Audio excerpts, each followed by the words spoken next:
বন্ধুরা, আজকের এই ভিডিওতে আমি আপনাদের বিশ্বের এক কঠিন বাস্তবতার সাথে পরিচয় করিয়ে দিব।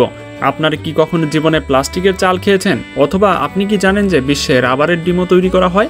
তাহলে কেমন লাগবে? এটা শুনে নিশ্চয়ই আপনার খুব খারাপ লাগবে।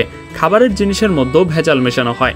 তাহলে চলুন জেনে নেই এমন সব অদ্ভুত জিনিস সম্পর্কে যা আজ আমাদের খাবারের সাথে মেশানো হচ্ছে। তাই অনুরোধ থাকবে ভিডিওটি শেষ পর্যন্ত দেখতে থাকুন, আর এখনও যারা আমাদের চ্যানেলটি সাবস্ক্রাইব করেননি তারা দ্রুত সাবস্ক্রাইব করে দিন। White bread. বন্ধুরা, চলুন আজকে আধুনিক রুটি অর্থাৎ সাদা রুটি দিয়ে শুরু করি। বন্ধুরা, আপনারা কি সাদা রুটির উজ্জ্বল অংশটি খেয়েছেন, যা আপনি দুধে মিশিয়ে খেলেও তার রং একই রকম থাকে?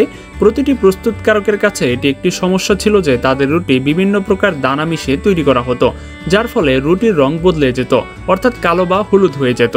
তাই প্রতিটি প্রস্তুতকারকের সামনে চ্যালেঞ্জ ছিল যে কিভাবে সাদা রুটির রং সাদাই রাখা যায়।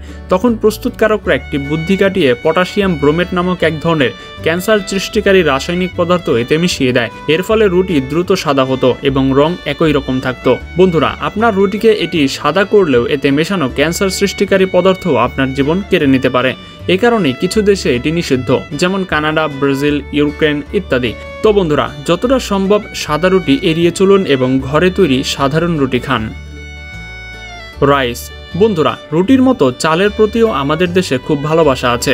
বাংলাদেশিদের মধ্যে চাল আমাদের জীবনের একটি গুরুত্বপূর্ণ অংশ, এবং আপনারা আমাদের রান্নাঘরে একবার হলেও এটি তৈরি হতে দেখেছেন। কিন্তু বন্ধুরা, আপনারা কি কখনো এই বিষয়টি খেয়াল করেছেন যে আপনি যে চাল খাচ্ছেন তা কি সম্পূর্ণ আসল? যদি আপনি জানতে পারেন যে আপনার রান্নাঘরে যে চাল আছে তা আসল নয়, সেটি নকল, তাহলে আপনার কেমন লাগবে? সংনাচা নামক একটি রেস্তোরাঁয় নকল চাল তৈরি করার সময় লোকেরা ধরে ফেলে এবং ধীরে ধীরে সেখানে ভিড় জমে যায়। কিছু গ্রাহক অভিযোগ করেন যে তাদের যে চাল দেওয়া হয়েছিল তা নকল ছিল, অর্থাৎ এটি একটি প্লাস্টিকের মতো পদার্থ দিয়ে তৈরি করা হতো। আর দেখতে দেখতে তেলেঙ্গানার প্রতিটি রেস্তোরাঁ থেকে একই অভিযোগ আসতে শুরু করে।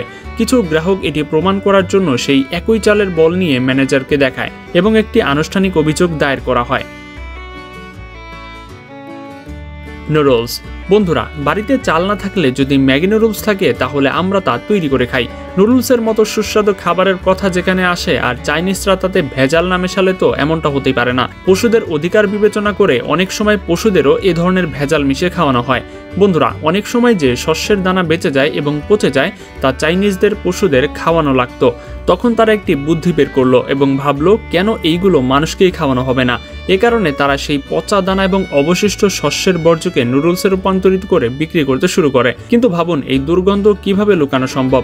সালফার ডাইঅক্সাইড এমন একটি রাসায়নিক পদার্থ যা এই পচা গন্ধকে সম্পূর্ণরূপে দূর করে দেয়। কিন্তু বন্ধুরা, আমরা কি জানি যে সালফার ডাইঅক্সাইড মানুষের শরীরে ক্যান্সার সৃষ্টি করতে পারে, যা আপনার জীবনও কেড়ে নিতে পারে? বন্ধুরা, এই যে ঘটনাটি আপনাদের বললাম, এটা সম্পূর্ণ সংগ্রহকৃত তথ্য। তাই এটি সঠিক তথ্য নাকি ভুল তথ্য সেটা আমরা জানি না, তবে এমনটা লোকমুখে শোনা যায় বলে বিষয়টা ভাইরাল হয়েছে। Green piece. বন্ধুরা, আপনার এলাকায় নিশ্চয়ই রেডিমেড মটর পাওয়া যায়। যখনই আপনি কোনো মল বা সুপার মার্কেটে যান, তখন এগুলো এমনভাবে সাজিয়ে রাখা হয় যে বলা হয় এগুলো ছাড়া আর কিছুই কিনবেন না। কিন্তু এই সবুজ উজ্জ্বল জিনিসটি আপনার কখনোই নেওয়া উচিত নয়, কারণ এর পেছনের রহস্যটি আপনি এখন জানতে পারবেন। এই গোল মটরগুলো যাদের রং দেখে আপনি খুশি হন, তারাই আপনার স্বাস্থ্যের জন্য ক্ষতিকারক। বন্ধুরা, এর পেছনের রহস্য হলো এই মটরগুলো আসলে সয়াবিন এবং এদের মধ্যে রাসায়নিক পদার্থ মেশানো হয়। এতে সোডিয়াম মেটাবিল সালফাইড নামক এক ধরনের রাসায়নিক পদার্থ মেশানো হয়, যা আপনার হাড় পর্যন্ত গলাতে পারে। এতে যে সবুজ রং থাকে, যা মটরকে চকচক করতে দেখায়, তা ক্যান্সারের সৃষ্টি বলে প্রমাণিত। তো বন্ধুরা, আপনি সুপার মার্কেটের নকল মটর খাবেন নাকি বাজারের তাজা মটর খাবেন, সিদ্ধান্ত আপনার। মিল্ক। আপনাদের মধ্যে কিছু লোক এমনও আছে যারা দিন দুধ ছাড়া শুরুই হয় না। যদি এই কথাটি সম্পূর্ণ সত্যি হয়, তাহলে এই সত্যটি আপনার জানা উচিত। বন্ধুরা, দুধ আপনাকে যতটা শক্তি করে তোলে, ঠিক ততটাই একটি নকল দুধ আপনাকে দুর্বল এবং দুর্বলতা থেকে অসুস্থ করে তুলতে পারে। দুগ্ধ শিল্প আজকের দিনে টাকা ছাপানোর একটি কারখানা, এবং এটিকে আরও উপরে নিয়ে যাওয়ার জন্য দুধ বিক্রেতারা এতে জল মিশিয়ে এটিকে খুব উঁচু দরে বিক্রি করছে। আপনারা ভাববেন যে দুধে এমন কি মেশানো যেতে পারে যা আমাদের জন্য ক্ষতিকর হতে পারে? আপনারা হয়তো বলবেন জল, কিন্তু ভাবুন, যদি সেই জল কোনো নোংরা নর্দমার বা কোনো যমুনা নদীর থেকে সাধারণ ফিল্টার হয়ে আসে, অথবা আপনার দুধে যে ফেনা দেখা যায় তা সাবান বা শ্যাম্পুর মিশ্রিত হয়ে থাকে, এই দুটি কারণে আপনার স্বাস্থ্যের জন্য খুবই ক্ষতিকর হতে পারে। এমন একটি ঘটনা মধ্যপ্রদেশে ঘটেছিল, যার ফলে সেখানকার অনেক ব্যবসায়ী প্রতিষ্ঠানকে সিল করে দেওয়া হয়েছিল। মিট। কারখানায় যখন মাংস কাটা হয় এবং আপনার পছন্দের আকারে এটি তৈরি করা হয় তখন কিছু অতিরিক্ত অংশ এবং কিছু মাংসের টুকরা অবশিষ্ট থাকে। এরপরে এই মাংসের টুকরাগুলোকে আবার জোড়া লাগানো হয় এবং এটিকে একটি সুন্দর আকার দেওয়া হয়। তবে এগুলো এমনিতেই তো জোড়া লাগানো যায় না, তাই এদেরকে একটি গোপন এনজাইম দিয়ে জোড়া লাগানো হয়। সেই রাসায়নিক পদার্থটির নাম হচ্ছে ট্রান্সগ্লুটামিনেজ, যা মাংসের প্রোটিনকে একে অপরের সাথে মিশিয়ে দেয়। মজার ব্যাপার হলো কোম্পানি ঠিক সেই কাজই করে যা আপনার মা বাইরে এসব জিনিস থেকে আপনাকে দূরে থাকতে বলেন। বন্ধুরা, ট্রান্সগ্লুটামিনেজ মস্তিষ্কের ক্ষতি করে বলে প্রমাণিত হয়েছে, আর এই রাসায়নিক পদার্থটি আপনার মাংসে এমনভাবে মিশে যায় যেমন দুধে জলে মিশে যায়। তাই মাংস খাওয়ার আগে এই ভিডিওটি অবশ্যই দেখে নেবেন। সল্ট। বন্ধুরা, একজন বাংলাদেশি প্রতিদিন অন্তত 8 থেকে 10 গ্রাম লবণ খায় সাধারণ মানুষের ক্ষেত্রে, তবে কিছু কিছু মানুষের বিকল্প রয়েছে। কিন্তু কি করা যায়, কারণ বাংলাদেশিরা মশলাদার খাবারের বেশি ভক্ত। আমাদের বাংলাদেশিরা গত 20 বছর ধরে ফলমূল এবং মিষ্টি থেকে দূরে সরে যাচ্ছে এবং ফাস্ট ফুডের প্রতি আকৃষ্ট হচ্ছে। এই কারণেই আজ বাংলাদেশে অনেক মানুষ শুধুমাত্র হার্ট অ্যাটাকেই মারা যায়। কিন্তু এই শিল্পেরও কিছু অসাধু লোক রয়েছে যারা আপনাকে নকল লবণ খাওয়াচ্ছে। এতে কাঁচা এবং রেজিস্টারের মতো জিনিস ব্যবহার করা হয়। এগুলোকে পিষে আপনার লবণে এমনভাবে মিশিয়ে দেওয়া হয় যে আপনি বুঝতেই পারবেন না। এই সমস্ত জিনিস আমাদের স্বাস্থ্যের জন্য বেশ ক্ষতিকারক, তাই আমাদের এই ধরনের জিনিস খুব সাবধানে ব্যবহার করা উচিত।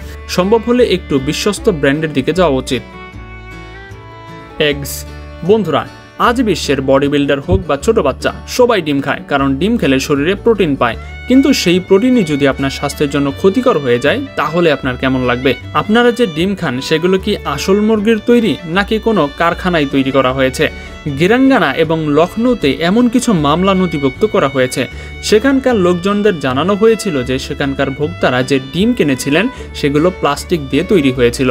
একজন গ্রাহক ভিডিও প্রকাশ করেছিলেন যেখানে তিনি ডিমটিকে সেদ্ধ করে এবং পোড়ানোর চেষ্টা করেছেন। তখন সেই ডিমটি প্লাস্টিকের মতো দুর্গন্ধ দিচ্ছিল এবং পোড়ার সময় প্লাস্টিকের মতোই ছিল। 1992 সালে চীনে এই ব্যবসা শুরু হয়েছিল, যখন সম্পূর্ণ আসল দেখতে ডিমের তৈরি হতো। সেগুলোকে ক্যালসিয়াম কার্বনেট এবং রেজিন পাউডার দিয়ে তৈরি করা হতো, আর ডিমের হলুদ অংশ অ্যালবুমিন এবং জিলেটিনের মতো পদার্থ দিয়ে তৈরি করা হতো। যদিও এর শুরুটা চীনে হয়েছিল বলে একটি তথ্য থেকে জানা হয়েছে, যা সঠিক কিনা তা আমরা এখনও কনফার্ম করতে পারিনি। কিন্তু আজ প্রতিটি দেশে এই ধরনের ডিম বিক্রি হচ্ছে, যা থেকে আমাদেরকে সতর্ক থাকতে হবে। অ্যাপল। বন্ধুরা, এখন আমাদের ব্রেকফাস্ট থেকে দুধ এবং ডিম তো বাদ হয়ে গেল, বাকি রইল ফলমূল। সেগুলো তো আমরা কাটতে পারি। আর 2019 সালের একটি সমীক্ষায় দেখা গেছে যে ভারতে এক বছরে 23 লাখেরও বেশি আপেল মানুষ খায়। স্বাভাবিকভাবেই সেখানে চাহিদা আছে, সেখানে সরবরাহের অভাবও হতে পারে, আর এই সরবরাহের অভাব পূরণ করার জন্যই অবশ্যই এতে ভেজাল মেশানো হতে পারে। যখনই কোনো তাজা আপেল কাটা হয় তখন তা দিন দিন শুকিয়ে যায়, আর এই বিষয়টি বন্ধ করার জন্য সরবরাহকারীরা তাতে এক বিশেষ ধরনের রাসায়নিক স্প্রে করে এবং সেই অ্যাপেলগুলোকে চকচকে দেখানোর জন্য ওয়্যাক্স কোটিং ব্যবহার করা হয়।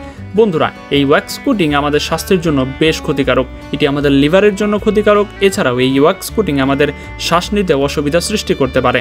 তাই যদি বাজারে চকচকে আপেল দেখুন তাহলে দয়া করে সেগুলো কেনা থেকে বিরত থাকুন।